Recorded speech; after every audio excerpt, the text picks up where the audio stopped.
तो एक एग्जांपल मैंने यहाँ पे ले लिया, इसके थ्रू आपको मस्त तरीके से एप्लीकेशन करने आ जाएगा कि इस पे डिपेंडेंट जो क्वेश्चन आएंगे वो कैसे आएंगे सर, हम उनको कैसे सॉल्व कर सकते हैं। ऑलरेडी एग्जाम में भी आ चुका है तो नो प्रॉब्लम एट ऑल, आप हर टाइप के क्वेश्चन सॉल्व करके आएंगे। कैसे सर, कैसे?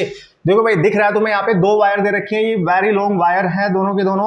आप अगर बहुत ध्यान से यहाँ पे देखोगे तो ये भी इन्फिनिटी तक जा रहा होगा कहीं, और इधर भी ये प्लस इन्फिनिटी तक कहीं जा रहा होगा। And this wire is also infinity long है, ठीक है, दो वायर है इस बार, ये भी इन्फिनिटी तक जा रहा होगा, ठीक है। और दोनों पे जो चार्ज डेंसिटी है उन पे फोकस करो, ठीक है। इसकी जो चार्ज डेंसिटी है वो भी लैम्डा है, इसकी चार्ज डेंसिटी भी लैम्डा, मतलब दोनों पे पॉजिटिव चार्ज डेंसिटी दे रखी है और इक्वल दे रखी है, अनइक्वल भी हो सकते हैं, इक्वल दे रखी है।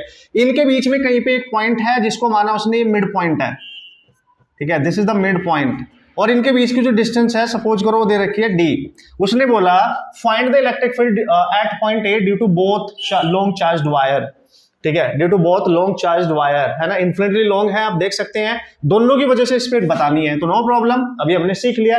पहले एक की वजह से निकाल दो, फिर दूसरे की वजह से, फिर नेट निकाल देना। दोनों की वजह से मतलब नेट इंटेंसिटी निकालनी है ए पॉइंट पे। तो how to apply this concept, यही तो सिखाना है, मेरा पर्पज यही है। जो अभी कॉन्सेप्ट सीखा हो तो आप कहीं से भी सीख सकते हो, but how to apply this to solve the numerical problem, ये ऑसम होने वाला है, ठीक है। आ जाओ, देखो जब आप इसकी वजह से कैलकुलेट करोगे इस मिड, अब ये मिड पॉइंट है याद रखेंगे, तो देखो इसको भूल जाओ थोड़ी देर के लिए, है ही नहीं, तो ये कितना फील्ड बनाएगा। पहले यहां से यहां तक इसकी डिस्टेंस देखेंगे कितनी है सर, तो लेट्स से इसकी डिस्टेंस है इस पॉइंट की, इस फर्स्ट वायर से, ये वायर 2 है, फर्स्ट वायर से डिस्टेंस है r1, तो ये टोटल डिस्टेंस है d, मिड पॉइंट है तो ये d का हाफ होगा, इक्वल डिस्टेंस होगी ना।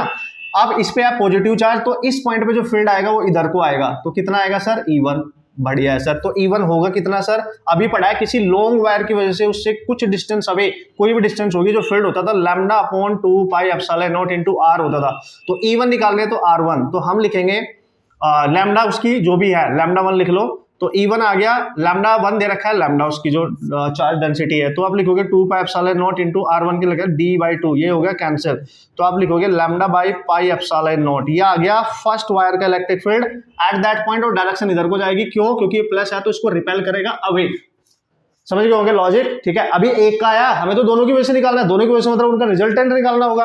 अब इसको इमेजिन करो, उसको भूल जाओ, उसका हो चुका है, अब इसका निकालेंगे, इस पे भी प्लस ही है, तो इससे ये कितनी दूर है, तो यहां से यहां तक की डिस्टेंस R2 मान लो, चूंकि ये तो मिड पॉइंट है, ये D है तो ये भी d/2 होगा। अब इस पे पॉजिटिव चार्ज है तो ये इस पे इधर को फोर्स अप्लाई करेगा, आई मीन फील्ड अप्लाई करेगा, ठीक है। इसका फील्ड इधर आएगा इससे अवे, क्योंकि ये भी तो रिपेल करेगा ना इस डायरेक्शन में, इससे अवे। तो आप देख सकते हो इस पॉइंट पे दो फील्ड है, E1 इधर, E2 इधर, तो E2 कितना होगा सर, सेम ही होगा, क्योंकि चार्ज डेंसिटी सेम है, डिस्टेंस सेम है, तो E2 लिखेंगे आप lambda 2 upon 2 pi epsilon not R2 लिख लेना बस। तो दिख रहा है आपको E2 सेम आएगा, ये भी लैम्डा है, 2 पाई एप्सिलॉन नॉट d/2 लिखेंगे आप, ठीक है सर, ये हो गया कैंसिल, 2 तो यार लैम्डा आ गया पाई एप्सिलॉन नॉट d, बिल्कुल क्लियरली आप चेक कर सकते हो। तो दोनों फील्ड सेम है, यानी ए पॉइंट पे इधर जो फील्ड है E, उधर इतना ही फील्ड इधर भी है E, तो ए पॉइंट पे ये एक दूसरे के अपोजिट है, तो नेट फील्ड कितना आएगा, ये इसको कैंसिल कर रहा है, मतलब E माइनस E था तो 0। तो इस पॉइंट पे इन दोनों की वजह से कोई फील्ड नहीं होगा, क्योंकि डिस्टेंस सेम है, चार्ज डेंसिटी सेम है, क्योंकि एक लॉन्ग वायर की वजह से जो इलेक्ट्रिक फील्ड होता है, अभी आपने देखा directly proportional to lambda, inversely proportional to r, density कितनी है उस पर डिपेंड करता है, डिस्टेंस कितनी है उस पर डिपेंड करता है। अगर दोनों वायर से पॉइंट सेम डिस्टेंस पे है और दोनों की चार्ज डेंसिटी सेम है, तो हमेशा इलेक्ट्रिक फील्ड उस पॉइंट पे, अगर वो सिमेट्रिकली रखा हुआ है पॉइंट, मतलब मिड पॉइंट पे रखा है, जितनी डिस्टेंस इससे है जितनी इससे है, तो हमेशा 0 होने वाला है।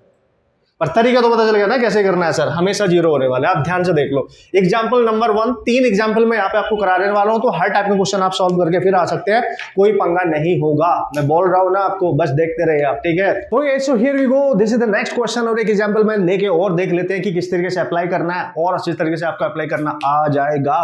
देख लो बस, अब की बार एग्जांपल नंबर 2 में मैंने क्या किया, जो फर्स्ट वायर है उसकी डेंसिटी दे रखी है प्लस लैम्डा, जो सेकंड वायर है उसकी डेंसिटी दे रखी है, अब की बार उस पर नेगेटिव चार्ज है तो डेंसिटी होगी minus lambda, linear charge density. इनके बीच में मिड पॉइंट ही है, हमेशा जब तक वो ना बोले मिड पॉइंट मान के चलेंगे आप, ठीक है। इनके बीच में एक पॉइंट है ए, जिसमें हमने नेट इंटेंसिटी फाइंड करनी है, पॉइंट ए पे नेट इंटेंसिटी, नो प्रॉब्लम। अब हमें तरीका तो पता चल गया ना एटलीस्ट, क्या सर, कि दोनों की वजह से निकालेंगे फिर उसका रिजल्टेंट निकालेंगे, वही आंसर होगा। यस, पहले इसकी वजह से देखते हैं, प्लस चार्ज है तो इसका फील्ड इधर आएगा E1, ठीक है, कितना आएगा बाद में देखेंगे, पहले डायरेक्शन डिसाइड करते हैं। और इसकी जो डिस्टेंस है यहाँ से वो मान लेंगे R1, और R1 इस D का हाफ होगा, यानी d/2। डिस्टेंस ये कुछ भी हो सकता है, कुछ भी दे देगा, उसका मन है 2r 2d, कुछ भी दे सकता है, कुछ भी, है ना। अब ए पॉइंट पे इसकी वजह से, क्योंकि नेगेटिव है तो ये पॉइंट जो होता है वो हमेशा पॉजिटिव मानते हैं, नेगेटिव चार्ज इस पॉइंट को अट्रैक्ट करेगा तो उसकी इंटेंसिटी भी इधर ही आएगी, यानी E2। तो आप क्लियरली देख सकते हो ए पॉइंट पे इंटेंसिटी, दोनों का फील्ड एक ही डायरेक्शन में है तो दोनों ऐड हो जाएंगे ना रिजल्टेंट निकालने के लिए। जब सेम डायरेक्शन में होता है तो वेक्टर ऐड हो जाता है, अपोजिट होता है तो वेक्टर सब्ट्रैक्ट हो जाता है। ओके, अब दोनों की वैल्यू पुट कर दो, नो प्रॉब्लम। देखो E1 जब निकालोगे यानी इसकी वजह से, तो फॉर्मूला क्या होता है आपको पता ही है, फॉर्मूला तो आपको पता ही है, lambda over 2 pi epsilon naught R. तो लैम्डा चेक करो और आर, बस खत्म। E1 का लैम्डा कितना है सर, लैम्डा ही है 2 पाई एप्सिलॉन नॉट, आर कितना है सर d/2 प्लस इसका लैम्डा कितना है सर, लैम्डा ही लेना है, माइनस लैम्डा नहीं लेना है, क्योंकि आप माइनस का यूज अट्रैक्शन में कर चुके हो, ध्यान देना इस बात पे, ठीक है। पता चला माइनस लेके आगे बॉस, 2 पाई एप्सिलॉन नॉट, ये भी रहेगा d/2। तो सर ये कैंसिल, ये कैंसिल, ये कैंसिल, ये कैंसिल, तो यहाँ पे बचा पाई एप्सिलॉन नॉट d, यहाँ पे भी बचा lambda pi epsilon not d। ये तो ऐड नहीं हो जाएंगे, 2 lambda upon pi epsilon not into d। This is your answer. At that point you can see A point पे नेट फील्ड इतना होगा, इसकी वजह से प्लस इसकी वजह से ऐड हो गया, क्योंकि एक ही डायरेक्शन में ये इंटेंसिटी सेम अप्लाई कर रहे हैं। नेट आंसर आपका ये आ जाएगा, ठीक है।